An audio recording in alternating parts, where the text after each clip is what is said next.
got a lot of emotion to it. I didn't expect to have as much emotion as it is. Welcome everybody. Good morning.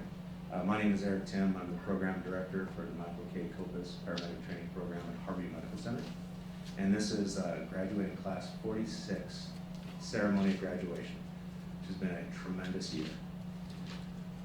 We're here to gather together to reflect back on all the work that's been done this last year, the accomplishments, and we're here to celebrate all of that as it culminates into the graduating class of 46. This year has been a difficult year. We've had some challenges that have not been seen in the 50-year history of Medic One, facing a pandemic and its implications, with us being able to gather in classrooms and be able to do the training necessary to prepare our students. But through all of that, this graduating class demonstrated poise, confidence, leadership, and maintained an incredibly positive attitude. I was touched by every one of the students' commitment to do everything they can to get as much training as possible to be prepared to go back to their provider groups when they finish. So despite the adversity, they've adapted and overcome every challenge that's thrown in front of them throughout the entire process. So we have a number of speakers today, individuals that are directly involved with the success of the graduating class. Our first speaker of the day is going to be Dr. Michael Sayer. Dr. Sayer is our medical director for paramedic training as well as Seattle Fire. So Dr. Sayer, come on.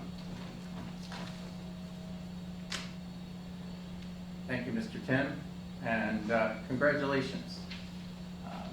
It's an honor to be associated with the Harborview Michael Kopis paramedic training program. And I feel honored with the opportunity to help you all become amazing paramedics. And it's been an interesting ride, has it not, over the last year? And none of us thought last October or September that we'd be sitting in this auditorium, first of all. And number two, that we all wouldn't have our family and friends here to share this moment with us. On the other hand, your class has been tremendous, and as Mr. Book likes to say, you're the best class ever. Until next year. So I hope that you all have learned a lot about how you learn. You've learned a lot about what patients can teach you, and the opportunity to see something and then remember it, so that the next time you see a similar pattern, you're like, I've seen that before, I know what that is, or I've seen something like it. I might not be 100% sure, but at least I have a clue what it is that I'm taking care of. And that curiosity that drove you to be here, that drove you to want to become a paramedic, I'm confident will continue to drive you moving forward, that you will continue to learn.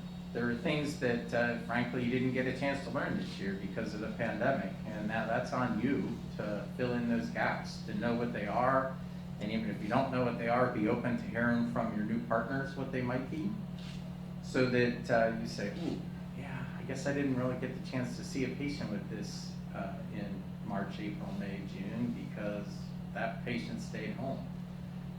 And they didn't call 911, and I didn't get a chance to learn about that condition. So that's on you guys to learn, to continue to explore, to figure out the ways that you are going to continue to become a better and better paramedic. Some people like to say, well, you're at your peak today, but that's not true. You've got a long way to go. It's at least 5 or 10 years till you kind of get to your plateau, and I hope you never hit your peak. I hope you're always getting a little bit better as time goes on. I look forward to continuing to work with you in the years to come. I'm sure you're going to do a wonderful job taking care of patients. It won't be perfect. It's never perfect. Your job is to be prudent, not perfect, to be nice, to take care of patients with respect, and to just give every patient the benefit of the doubt, and putting yourself in their shoes about why maybe 911 got called and how you can help. So congratulations. I'm really proud of you. Thank you for being here.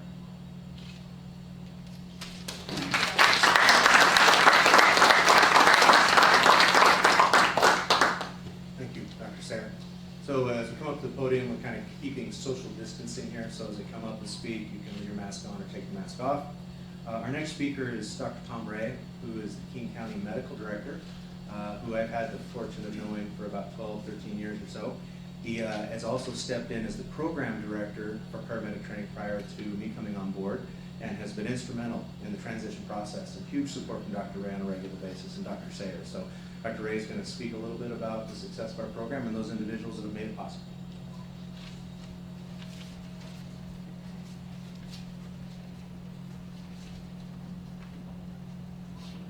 Yeah.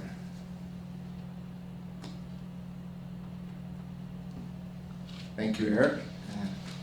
Again, as Dr. Sayers says, it's a privilege to be here. It's a privilege to be part of this ceremony and to be a part of this activity, paramedic training.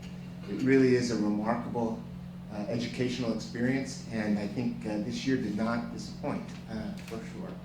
So I am going to, as Eric says, talk a little bit about all the pieces that come together to provide that educational opportunity. Then I'm going to turn to Eric and ask him to talk about the external forces, your agencies, and some of the other support from outside all the internal workings here.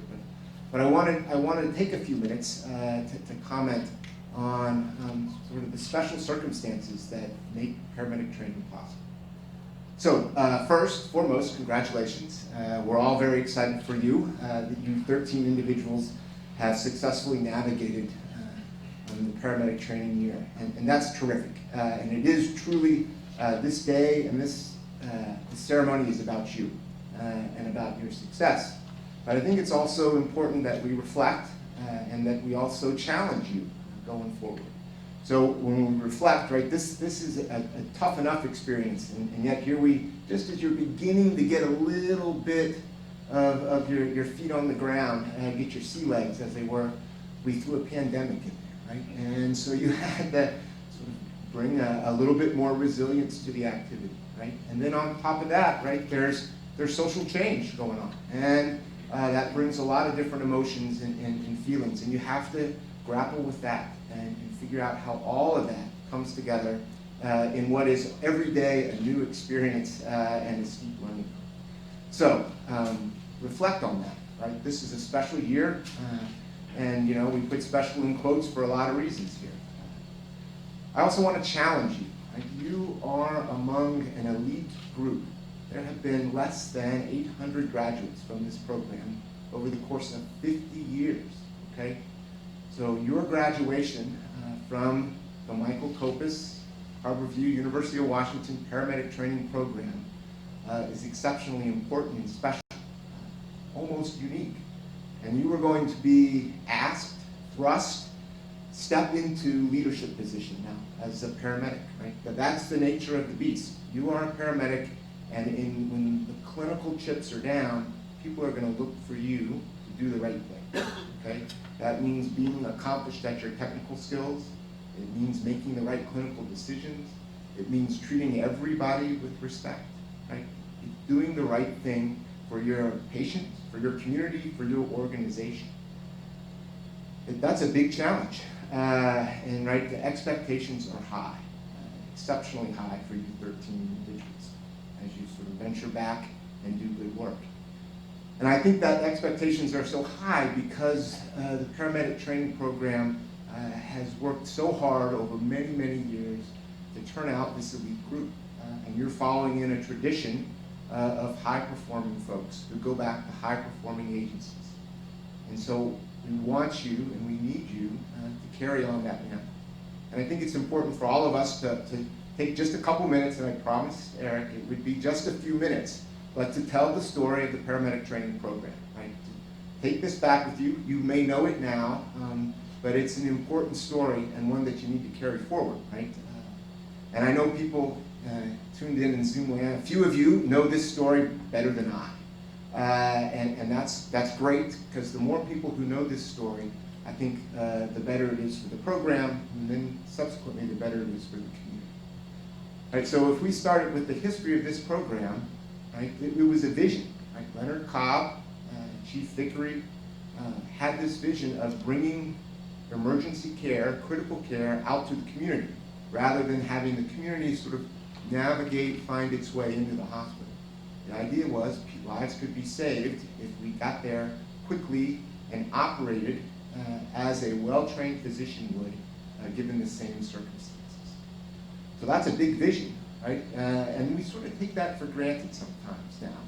But remember, 50 years ago, that was revolutionary, okay? And there were a lot of minds to win over and a lot of miles to walk to make that happen.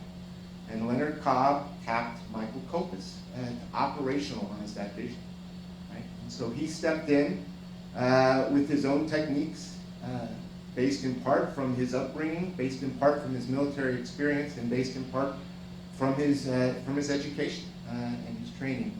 And he designed a program that was, as we say, immersive, right? You were dropped in to a foreign world to try to do your very best to help the patient, right? And to participate from day one. And so I would guess that you have been uncomfortable from the very beginning. And that's exactly what the program tries to do, right? Because when you're out there now by yourself, in essence, making these decisions, they will not be comfortable, right? You will be asked to assimilate all kinds of information, not the stuff that came on page 1 and then on page 2 and then on page 3. You're going to be asked to take things from page 58 and page 2 and maybe something that's not even in that book, right?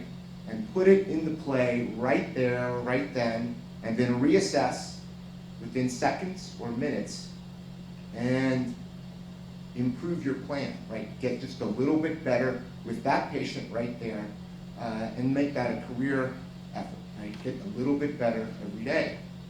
So we need to thank Dr. Cobb, we need to thank Dr. Kopis for this program, for its immersive structure, and for the lessons it teaches. It's not comfortable, right? But it does prepare you for the realities of your job and what you need to do. I think if that's some of the institutional and historical leadership, I think right there next to it is the Seattle Fire Department. And they have been partners for this whole ride. And it's been, ups and downs, mostly ups, that has produced what is an outstanding program, right? That is the Seattle Fire Department is a classroom, right? They are the teachers in the classroom that provide you this opportunity to experience care and to see those patients Dr. Sayer talked about. And so there's the leadership, there's Chief Scoggins and Battalion 3 Chief Chris Darlene, there's Captain Vivaldi. These people in leadership, Dr. Sayer, are critical, but just as important are those folks that are your partners out on the rigs, right? The senior Seattle Fire Department paramedics. They have been terrific this year, right? They are facing all the uncertainties, right, that you are, given the events of the day. And yet I know that dozens and dozens and dozens of them have stepped forward to put your training and your teaching a priority, right? That is a tough thing to do, given the list of activities that they're responsible for. I dare say when they became a firefighter for the Seattle Fire Department, they did not think, well, one of my most important roles will be as a teacher, as a mentor, right? And yet, I would argue that that is what they've done over the last 10 months for this group of 13 here. So thank you to the Seattle Fire Department. Thank you to the University of Washington and Harborview Medical Center, right?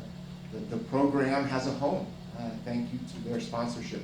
And to the institution, right? The clinical care that goes on inside those walls in the emergency department, right? In the critical care units.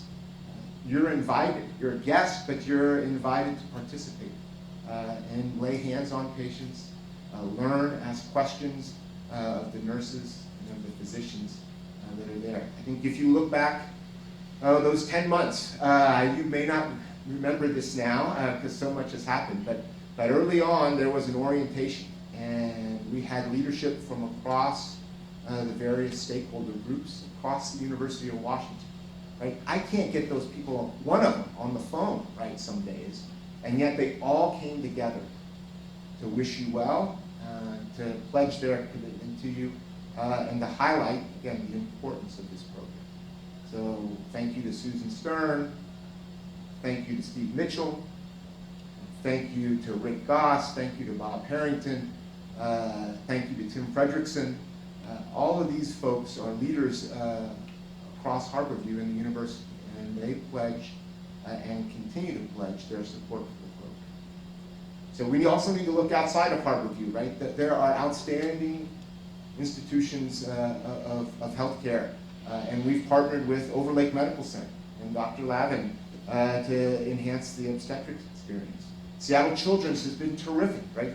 We hope to engage them more and more in your training. It's critical, the pediatric patient, that you get that experience and that education. So think of all those hospital pieces and parts that have had to come together to do that. I think it's important to highlight that this is a physician-involved program, right? Dr. Sayer does the day-to-day, right? Reviews the runs, thinks about things clinically, provides feedback. And then there are some outstanding instructors, right? And just to highlight a few of them, Dr. Latimer, the young man that he will always seem to be, Dr. Andy McCoy, right? Dr. Peter Kudenchuk, and I think this year especially, the EMS fellows, Dr. Yang, Betty Yang, and Dr. David Murphy, right? They were tremendous on all aspects of your education and training. But we thank all the physicians, right? And all the allied health professionals that participate in your education. It's important, and it's, I would say, fairly unique to a paramedic training program. It's such a wide variety of perspectives from the physician world participating in your education. There's the Medic One Foundation, and so their primary mission is to improve pre-hospital emergency care, and that is really through education and training. And this program, paramedic training program, and your education is the gem, right? It's the one that they focus the most energy and effort on. So Jan Sprake, the executive director, Bill Simpson, the board, the staff, everyone works tremendously hard, quietly, behind the scenes, but with your best interests at heart. Okay, that's what they're trying to move forward. I think we have our regional ALS partners, right? So there's Bainbridge Island Fire, there's Shoreline, there's Redmond, there's Bellevue, there's King County Medic One, and there are the agencies in Snohomish and Kitsap as well that participate in your training. The drills, right, the lectures, these folks step forward and put that together for you. Okay, so that's a big lift and a lot of effort. So there are a lot of pieces that come together, and I wanted to, I think, make sure we all take a few minutes to reflect on that, right? To understand when we challenge you to be the best and to continue to get better, as Dr. Sayer says, it's because there's been this enormous investment of people who entrust their care outside the hospital to your expertise. And I think lastly, and perhaps most importantly, are the folks that do this on a day-in, day-out basis, right? The paramedic training staff. So there's Katrina and Ava, Megan, Matt, Dean, and Eric. And Eric is the new director, and my hat's off to him. He came in at a time when things were going every single direction, and just stepped in and really, with the help of the other staff, has done a wonderful job. I think, again, the goal is to take a great program and make it just a little bit better every day. And I think that's what's going to happen. So the challenge, congratulations. This is a day for you. This is a ceremony. You have done wonderful work. You have risen to what it was an unprecedented set of circumstances to navigate through successfully. And that just shows us that you're capable, right? And we set the bar very high now when you return to your home agency, right? Treat that patient, treat every patient as well as you can. Understand that you won't always be right, but you can always get better, okay? So make this a career investment to get better, 1%, a little bit better every day, and you will serve yourself, your family, your organization, and most importantly, your community very, very well. So I will stop there. Eric, I will turn the thank yous over to you at this stage.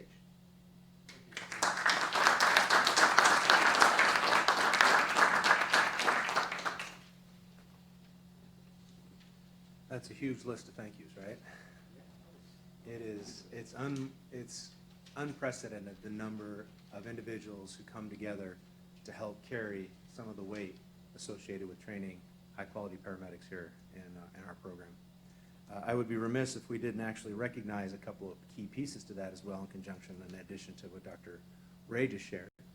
And that is that each one of your home agencies takes one of their family members, one of their team members, somebody who's incredibly important in their world, that they've invested money, time, effort, energy to bring you to that level, to be that experienced EMT, and then give you to us. And for those 10 months, we're responsible for your emotional and physical well-being and your education. And that's a lot of trust for your home agencies to give you to us. And the impact on your home agencies to backfill your shifts, to cover your shifts, and the impact of leaving a team member. Budgets are kind of goofy in cities and in districts about how money is available for budgets to pay for somebody to go to school for 10 to 12 months. And it takes a chief to stand up to be able to budget for it and be an advocate to make sure you have the opportunity to come and train here. So in terms of ALS provider groups, we'd like to thank all the chiefs for each one of the provider groups. In Bainbridge Island, we have Chief Hank Teron. King County Medic 1, we have Chief Keith Keller. Snohomish County Fire District 7, Chief Kevin O'Brien. Marysville Fire, we have Chief Martin McFalls. For North Kitsap Fire and Rescue, Chief Dan Smith. For Orcas Island Fire, Chief Scott Williams. For Seattle Fire Department, Chief Harold Scoggins. And for Shoreline Fire Department, we have Chief Matt Cowan. The commitment that your provider groups show to support you through this process is humbling to watch it actually in action. I would be remiss not to thank the family and friends that have stood by each one of you throughout this last year. It's hard to imagine or put in words what the experience is like. You can hear about it, but until you experience it, it's tough to know. We have many students here in the room that were in class all day long for 8 hours, finished class, went out, worked on a medic unit for 14 hours all night long, and in between calls was going to the emergency department, providing care, starting IVs, supporting the mission in the emergency department, getting off at 7 in the morning to then get in class and be in class for 8 hours until 5 o'clock that afternoon. And then going home to their families, to their loved ones who may not understand just how tired they are, because when they get home, it's not about going to bed, it's about opening the books and studying for the class that's the next day. So it's a conveyor belt of ongoing education and time, and the families are impacted significantly. So thank you to all the family members and friends who stood by each and every one of our graduates this last year to make them successful. So a big round of applause. Thank your families, everybody. Thank you. It's difficult this year. We're used to having 150, 200 people come in. We're able to bring the families together. We're able to point them out or have them be a part of the process. So it's difficult to do this over YouTube, but I'm thankful at least we're able to call them out as we're able to today. That takes us on to our next step is we're going to do a presentation from Chief Scoggins. He's going to come forward and share a little bit of his wisdom and view on the paramedic training program and Seattle Fire. Welcome, Chief Scoggins. Thank you.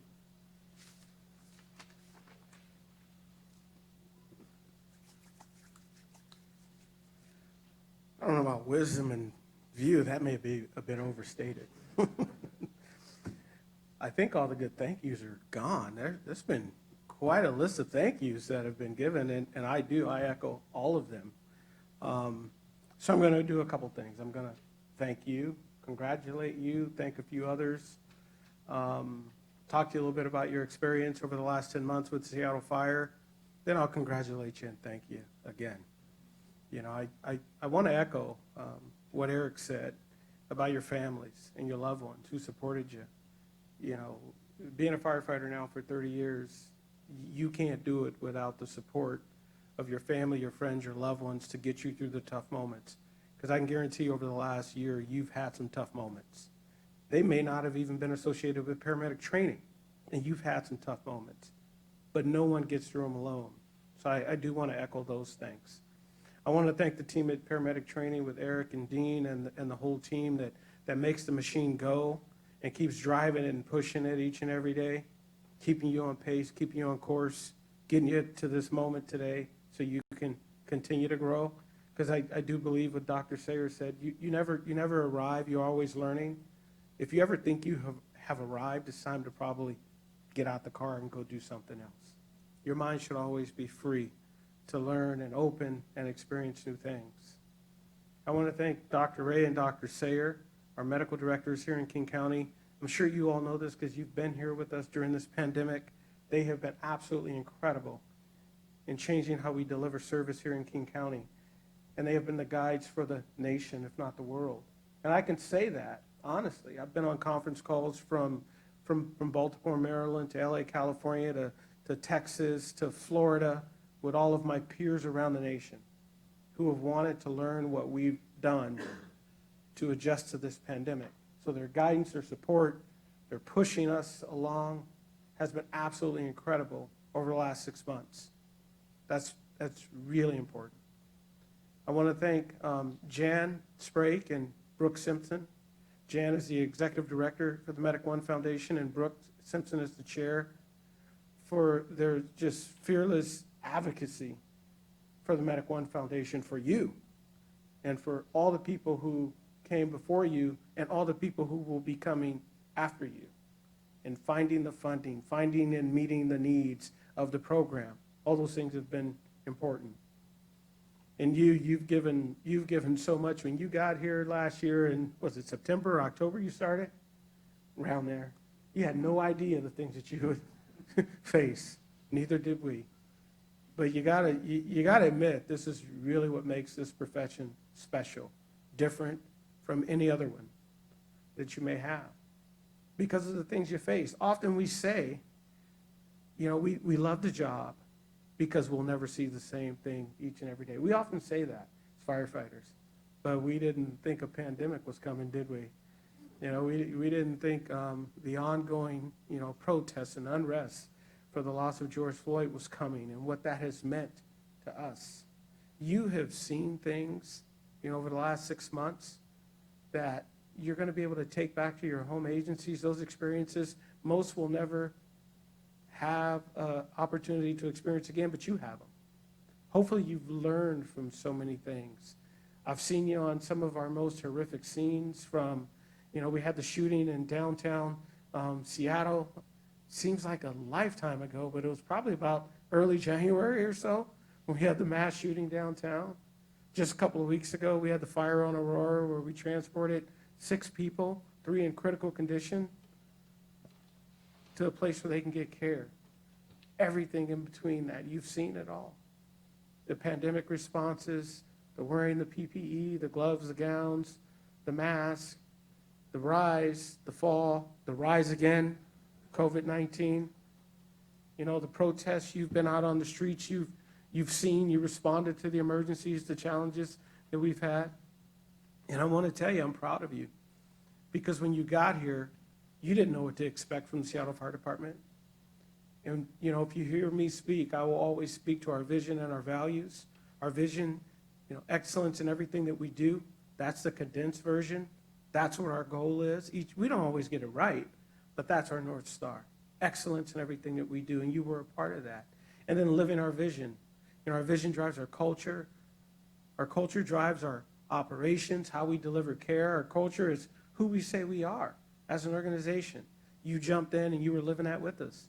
The compassion has to be real each and every day. You have to take that back with you. We expect that compassion to be delivered each and every day to those we serve. The courage, you know, that strange feeling, being comfortable with being uncomfortable. You're in that space now. You will be in that space as a paramedic. Each and every call you run on, you will be in that space, having that courage. Integrity above all else, never compromising it, always important. I think you know you've been working in a diverse environment for the last 10 months, and if the last 10 months wasn't enough, the last 60 days have probably shown you that. That's important. And then the team aspect, understanding what it means to be a part of a team and contributing to the team. Everyone doesn't need to be the quarterback. Everyone doesn't need to be the running back. Some people need to block and tackle. But you understand that about a team. So you've been living our values with us. You've learned so much. You've given us so much. You've experienced our tough times with us, our losses that we've had since you've been with us, and we've experienced some losses along the way. The mistakes that we've made, you've been there. So I want to say thank you for coming into the organization and being a part of the Seattle Fire Department for the last 10, 11 months.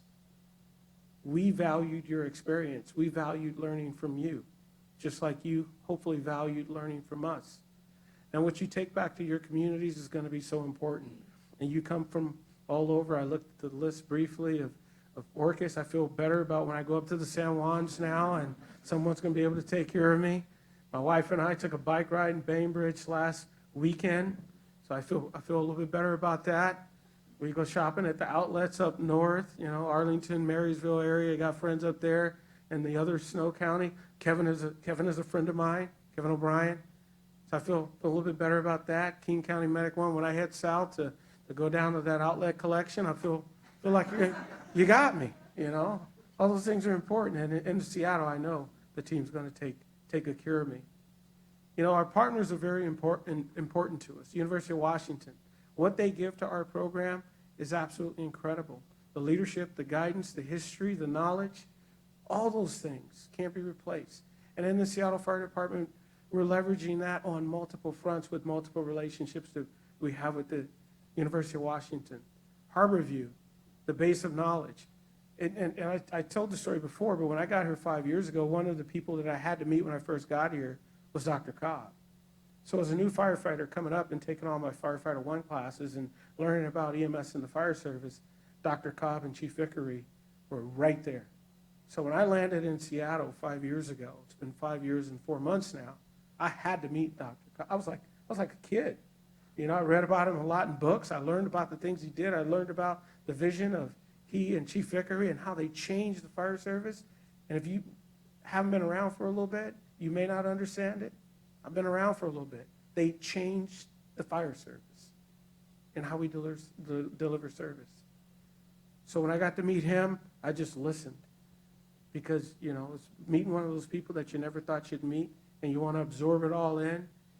You're hanging on every word. And I still feel like that today. So much respect for the individual. But those partnerships are incredible. Even walking in this room, when I came in here, I was like, wow, Swedish, this is nice. And I said, partnerships are what it's all about. And then as I was sitting here, I was thinking, I've been in this room before. Swedish offers this room. I coach football up over here at Judkins Park for the CD Panthers, the senior team. Swedish offers this room to the community, and we do our coaches clinics here. Partnerships is really what it's all about. So as I close, I want to talk to you a little bit about that, because relationships and partnerships will help you become better. Never be afraid to reach out your hand and talk to someone and learn something a little bit different. Never be afraid to question things. Never be afraid to explore a little bit deeper. Never be afraid to ask why. And it's probably even more important because of the times we're in right now. We're in some very uncertain times. I rushed over to get over here. We were just doing another press conference about the expected protest this weekend, and we're trying to plan for that and make sure we can keep the community safe. Oh, so if any of you want to stay a few extra shifts, we got some spots for you. But never be afraid, because the relationships is what it's going to be all about. Partner agencies, friends in other agencies, cross-professional relationships, all those things are important. As you go back to your home agencies, we hope that you're taking a little bit of good back with you. We hope that you have learned a couple of things along the way. So I just want to say congratulations. It was our honor to host you and stop back and say hi from time to time. Congratulations.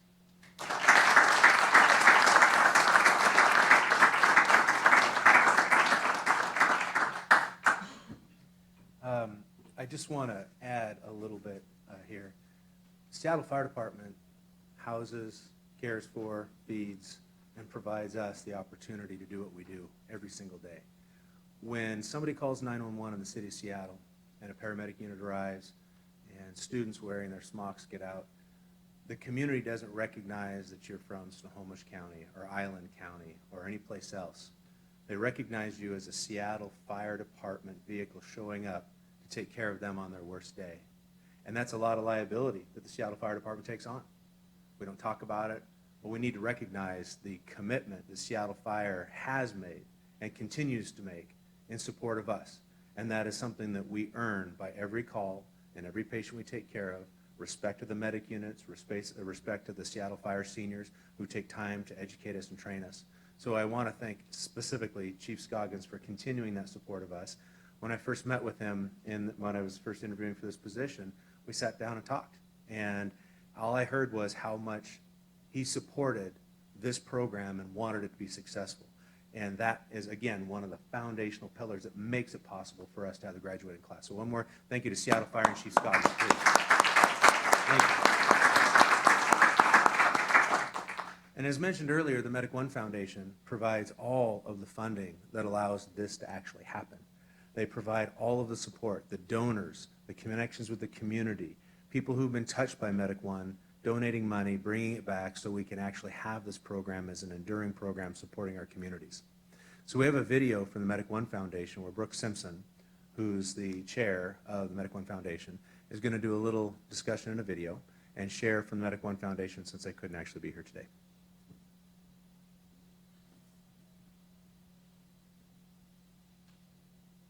Good morning. I am Brooke Simpson and have the honor of representing the Board of Directors of the Medic One Foundation. Congratulations on your achievement of graduating in Class 46 of the Medic One program. As the women and men of this graduating class, you now embark on your journey after having completed probably the most demanding medic training anywhere, and certainly the most legendary program in the world. The Medic One Foundation could not be more pleased that you will be joining the ranks of the 800 plus graduates from the past 45 classes. And we rest comfortably knowing that when you hit the streets in Seattle, King County, and other regional agencies, you will begin your passion and mission of saving lives. This year has been unprecedented with the pandemic and challenged you, your instructors, and the Seattle Fire Department in ways we could not have imagined 5 months ago. But with your hard work and perseverance and their flexibility and accommodation, you made it. Now you have the responsibility of continuing to carry forward the vision that Seattle Fire Chief Gordon Victory and Dr. Leonard Cobb had 50 years ago. It is remarkable in this ever-changing world we live in how their initial concept and principles of the program have become time-tested pillars that most systems can only envy after 5 decades. Again, congratulations from all of us at the Medic One Foundation. We look forward to hearing of your successes in the future. Thank you.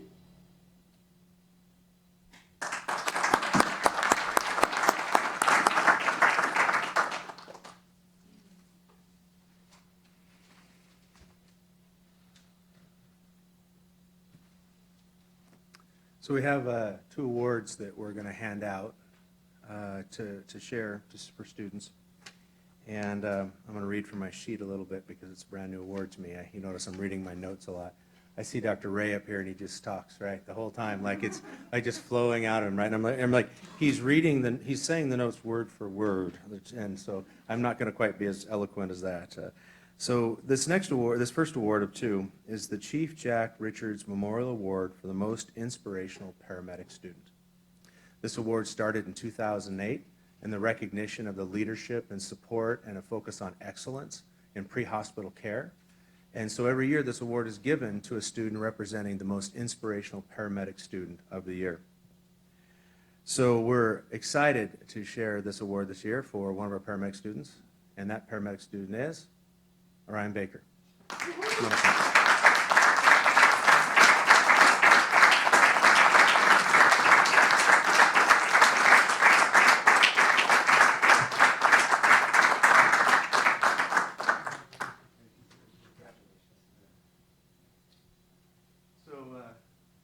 I've only been here about 4 or 5 months, so I was kind of new. And when I first met Mr. Baker, it was that quiet smile that he's renowned for. In paramedic school, it's been my experience over the years that people tend to either put weight on or tend to lose weight based on stress. Sometimes food is a very good comfort in the presence of a lot of stress going on, and some people, their stomachs can't eat. So as I always look around and I met Mr. Baker, the first thing I thought was, I wonder if he's eating enough. And I thought, maybe I should offer to buy him a steak. And so I asked him, I said, so how are you doing? How do you keep so healthy? And he says he's on a plant-based diet to keep himself healthy. And I said, well, how's that going? He paused, he thought, he said, there's only so many ways you can cook tofu. But it's Orion's quiet leadership and that smile since day one that the fellow students have told us about, that I myself have observed, that the seniors have seen, and that all the paramedic staff have seen. It's an additional pressure to put on Orion because he's the only Seattle Fire student in the class, which means anything related to moving medic units, going down to the joint training, the JTF to go pick up clothes for a drill, that is all on Orion to make that happen. And so that additional pressure put on with the additional tasks, every single time Orion was there. Every single time with that smile, quietly being the leader that he is today. And one thing that he shared with me as far as his experience in the school this last year was he was told this is one of the best leadership programs you could ever go through. Well, I want to point to the leadership he brought today, or brought coming in the program, and the leadership he's demonstrated the entire time he's been a part of the program. So I think this award is justly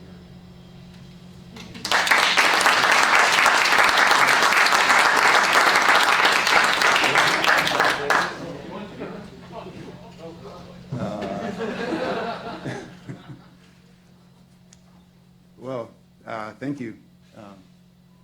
Thank you, everybody, for that. I guess thanks to my classmates, because I can't imagine what I did to deserve this. Although, I guess you did mention the driving, so yeah. I humbly accept, because driving you all from Children's Hospital back to Harborview at rush hour, I feel good about accepting it. So, yeah. No, anyway, I just you all mean the world to me. A lot of people up here have talked about how important family is, and I include you all in it. It's been a heck of a year, and I was just really honored to go through with all of you. So, thank you.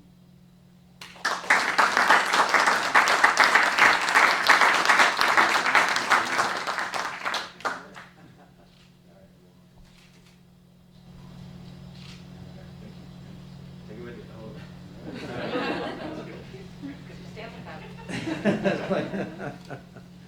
So our next award will be presented by Dr. Ray and Dean Brooks. So Dr. Ray, why don't you come on up, please?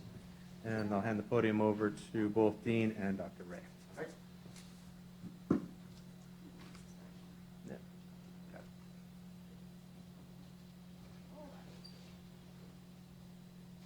So I'll get the ball rolling, and then I'll turn it quickly over to Dean. So this is the Storbakken Award, and it points, I think, to the general appreciation that you come out of this program with this, not only clinical skills, clinical decision-making, but also technical skills that make you an intensive care paramedic, right? Able to do those critical skills in those sickest patients in a technically proficient way that can save lives. So with that as a backdrop, I will turn the rest of the story and the awarding over to Dean Brooks. Thank you, Dr. Ray. My name is Dean Brook, and I'm the Assistant Director for Paramedic Training, and I'm privileged to be able to offer up this next award. It's the Michael Storbakken Award for Best Intubator within the class. We have an exceptional class this year with Class 46. We have one student who stood out more than the others. But I wanted to just briefly go over a little bit about Mike Storbakken and why this award was so important. So back in the day, Mike Storbakken went through Class 14, a year before I went through. He was an amazing student and went on to become an amazing paramedic and teacher. He was one of the best, if not the best, intubators within the Seattle Fire Department paramedic ranks. There's some stories about him over on Bainbridge Island with a tip of a fishing pole used as an Eshman. Don't know if that's true, but I suspect it is, even though Mike says it's not true. He was the one that was called when there's a difficult airway brought in and nobody can intubate him, and he gets the intubation on the first attempt. Pretty remarkable. So when Class 32 came along, they recognized Mike Storbakken as this exceptional person, and they created this Michael Storbakken Award. Jeff Allen with South King County EMS was the point of contact. I'm sure he had a number of people that helped him. but this was their gift to paramedic training, this Michael Storbakken Award.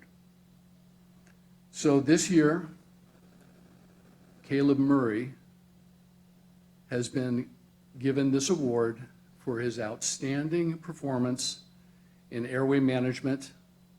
He had 54 intubations. Out of 59, he has a success percentage of 96.4%. That is truly impressive. So Caleb, come on down here.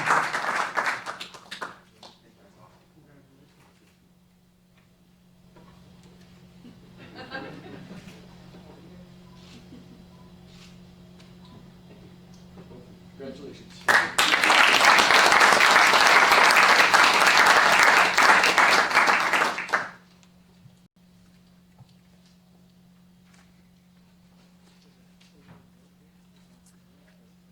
I was just going to comment on the smiling faces up there. I don't think they knew what they were getting into back when that picture was taken. I believe they're smiling now, but it's hard to tell underneath those masks. So, for the next award, I am truly honored to be able to start this ball rolling. And this is the challenge coin.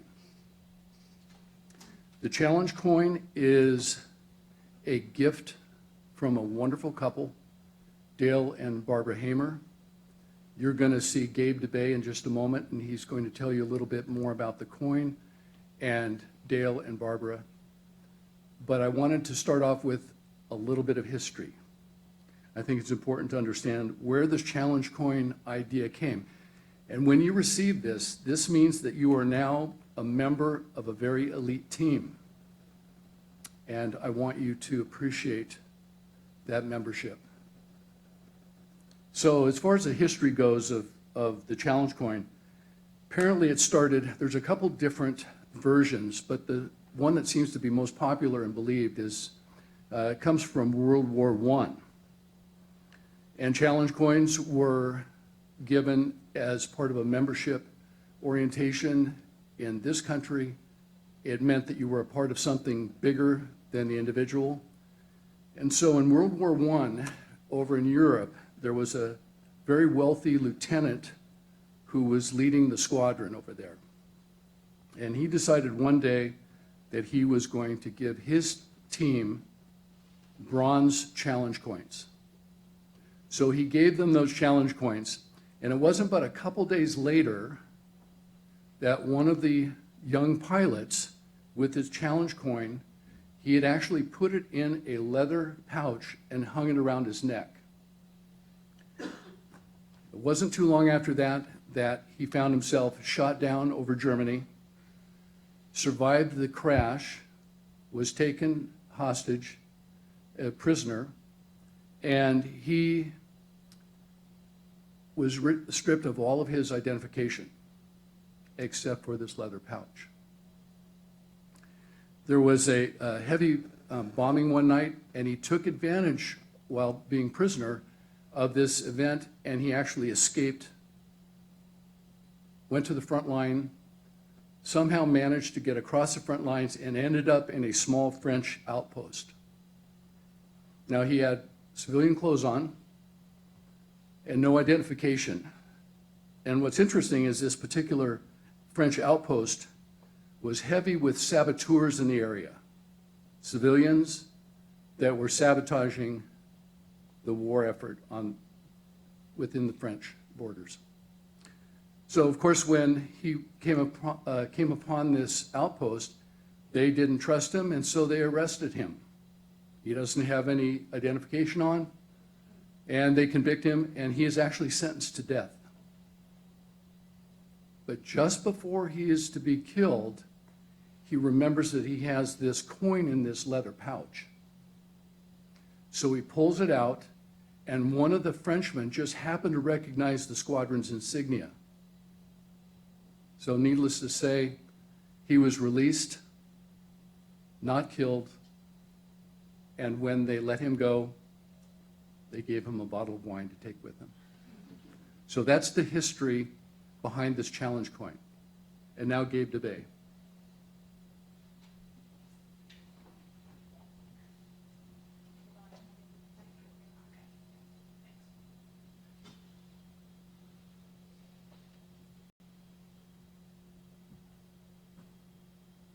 Hi there, my name's Gabe DeBay.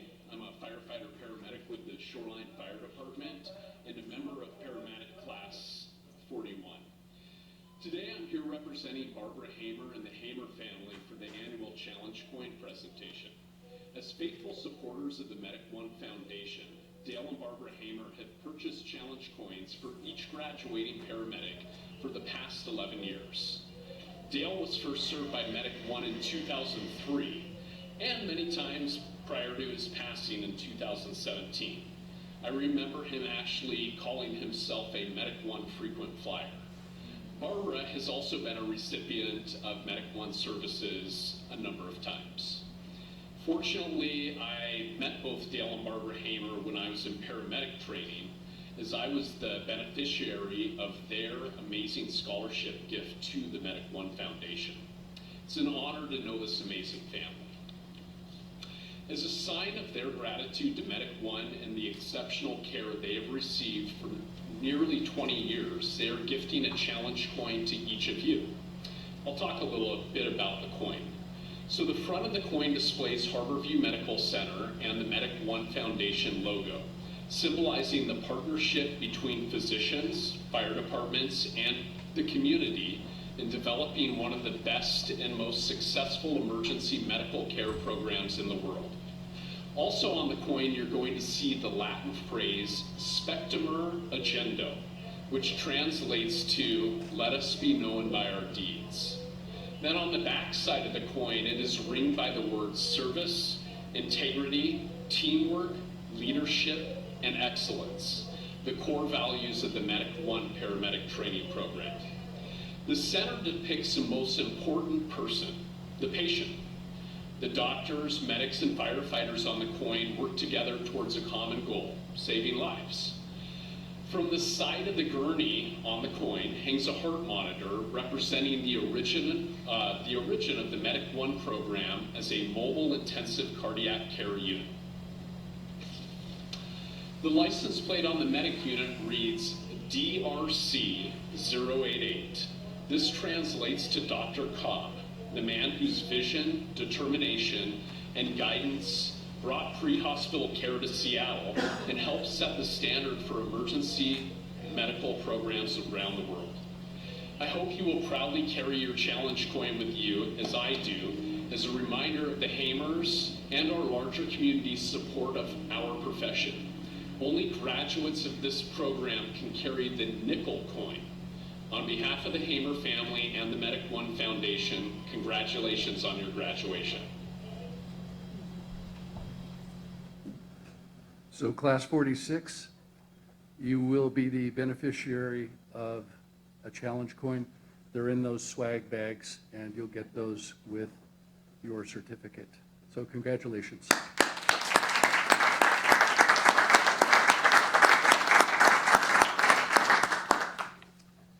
And now the students would like to show you their year in paramedic training, and to represent them, Janelle Randalls has put together a PowerPoint slide.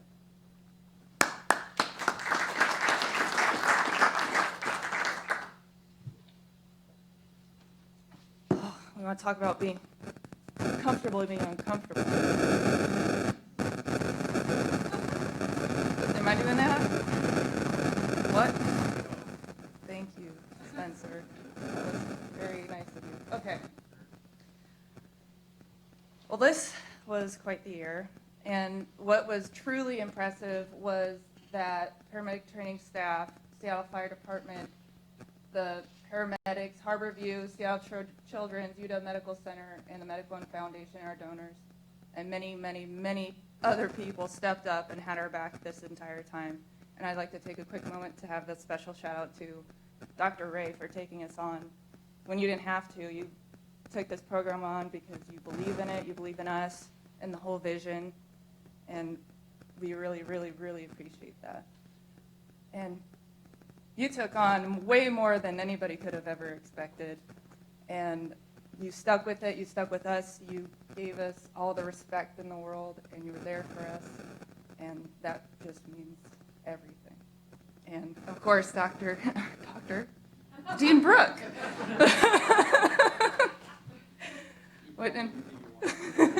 I called him a doctor in my entrance interview. And it's still Dr. Dean Brooke to me. You steered this ship the whole year. You kept us all together. You made sure that we graduated and got an extraordinary education, so thank you. And without further ado, I have a PowerPoint that I'd like to show you of our amazing, exceptional year.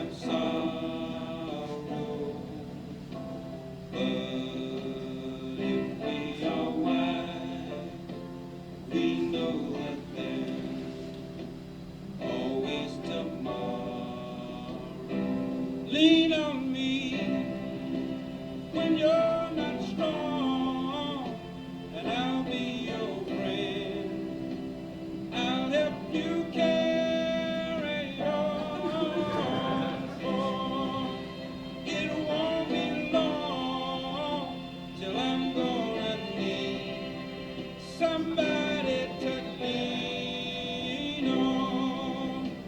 Please swallow your pride if I have faith. You need to borrow,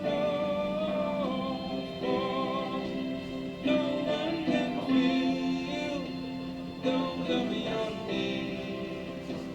Then you always show. You just call on me, brother, when you need a hand. We all need somebody to lean on. I just might have a problem that you understand. We all need somebody to lean on. Lean on. When you're not strong, and I'll be your friend. I'll help you carry on, for it won't be long till I'm gonna need somebody to lean on. You just call on me, brother, when you need a hand.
That was great.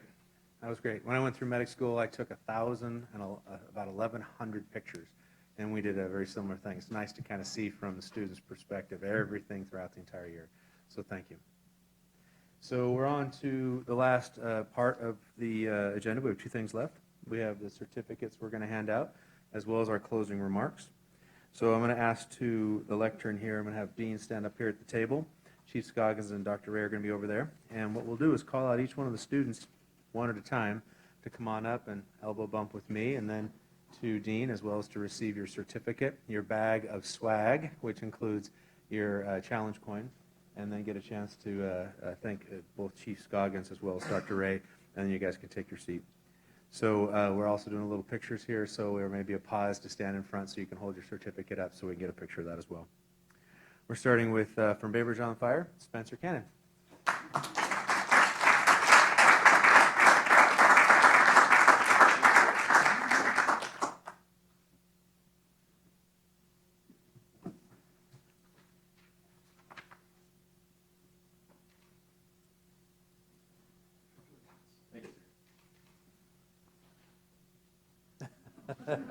Big smile.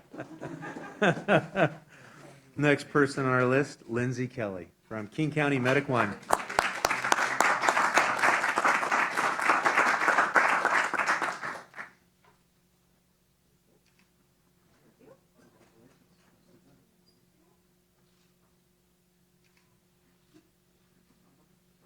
All right, and our next person coming up from King County Medic 1 will be Sarah Marsango.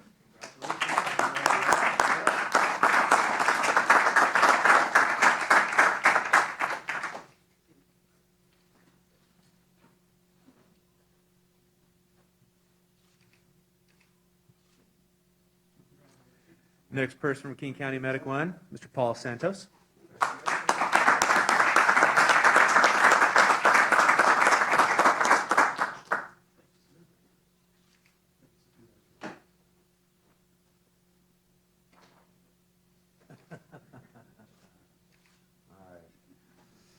Now, next from Marysville Fire Department, Solomon Wilson.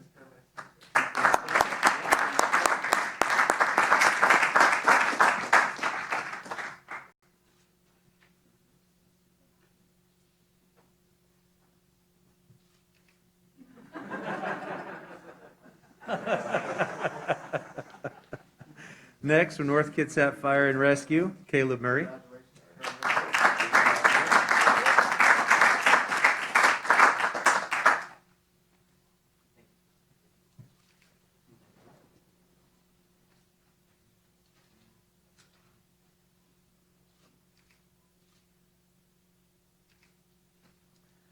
Next, from North Kitsap Fire, Janelle Randalls.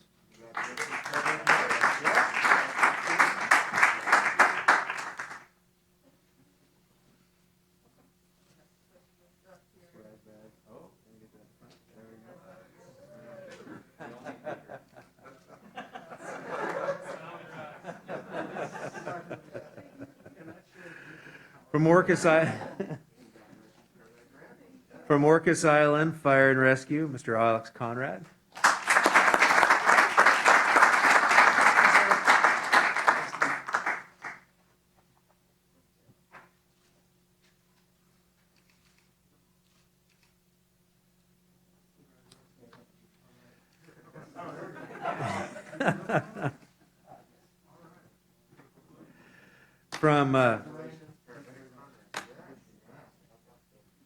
From Seattle Fire Department, Orion Baker.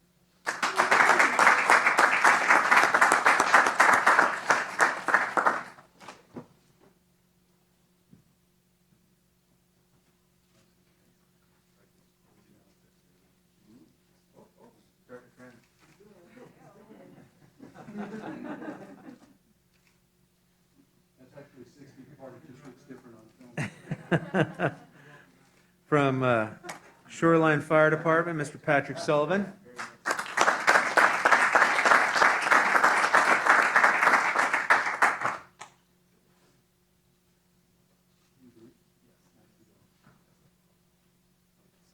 thing about Class A uniforms, they shrink when you put them in the closet.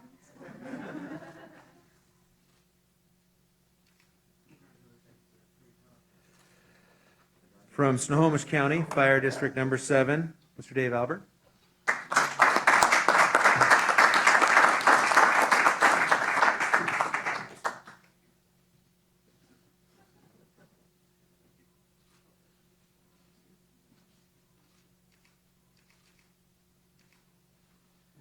Also from Snohomish County Fire District 7, Jesse Freer.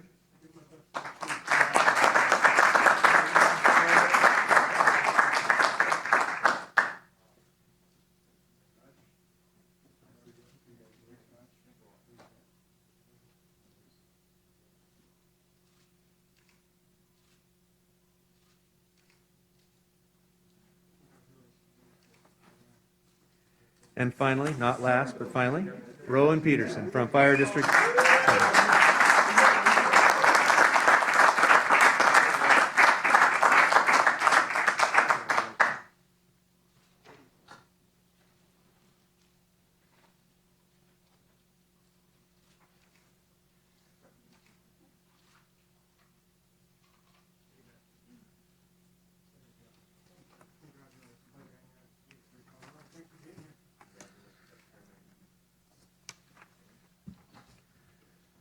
That kind of brings us to the close of our graduation ceremony. I've been asked to say something, so I'm not sure exactly what to say. I've kind of agonized over this, so I'm going to share something personal from my standpoint.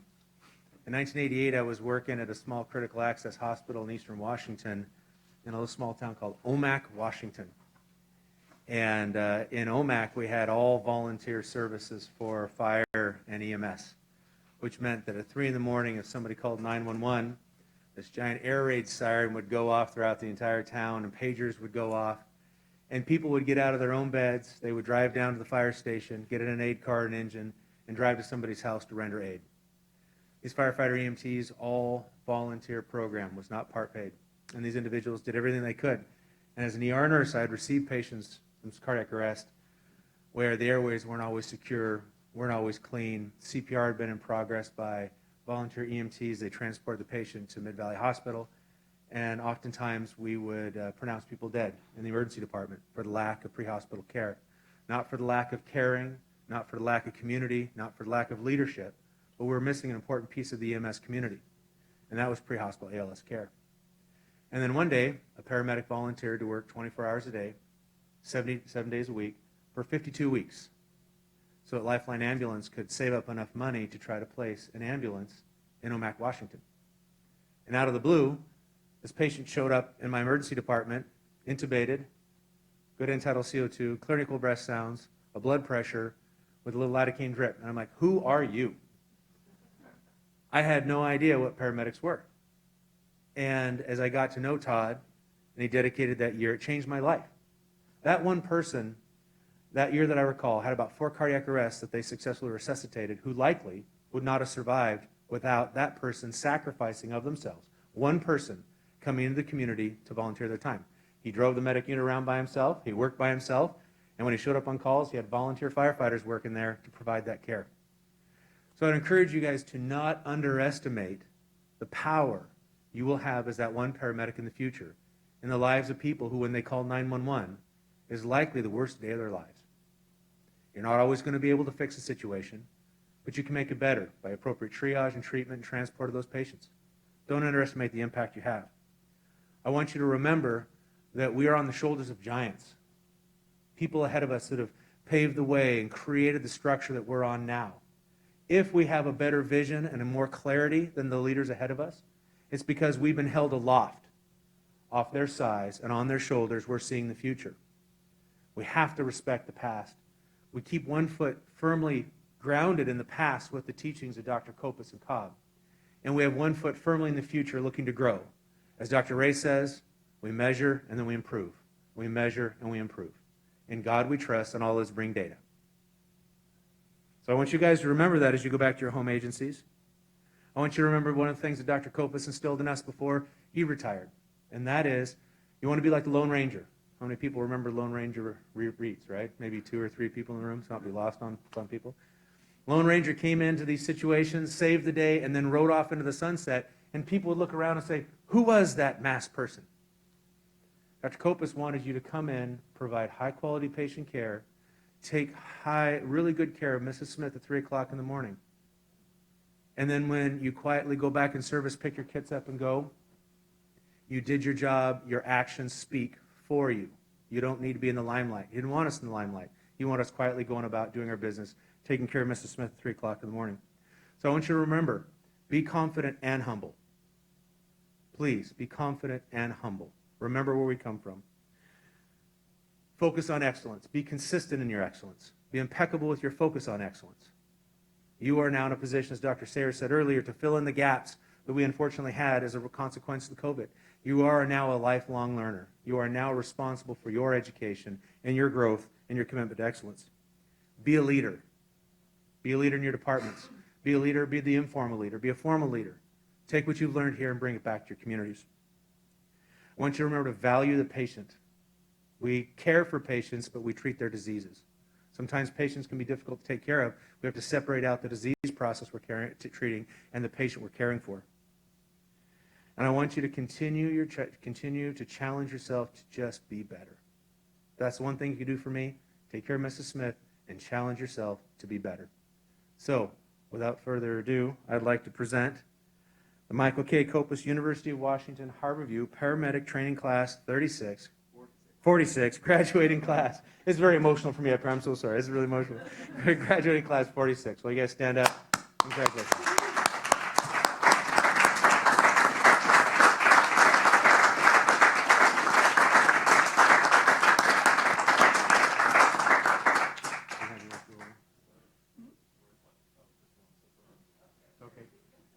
So with that, we've come to a close for our graduation ceremonies. We're going to go ahead and do a couple of pictures afterward. Thank you for everybody for joining us. Go ahead and have a seat. Thank you.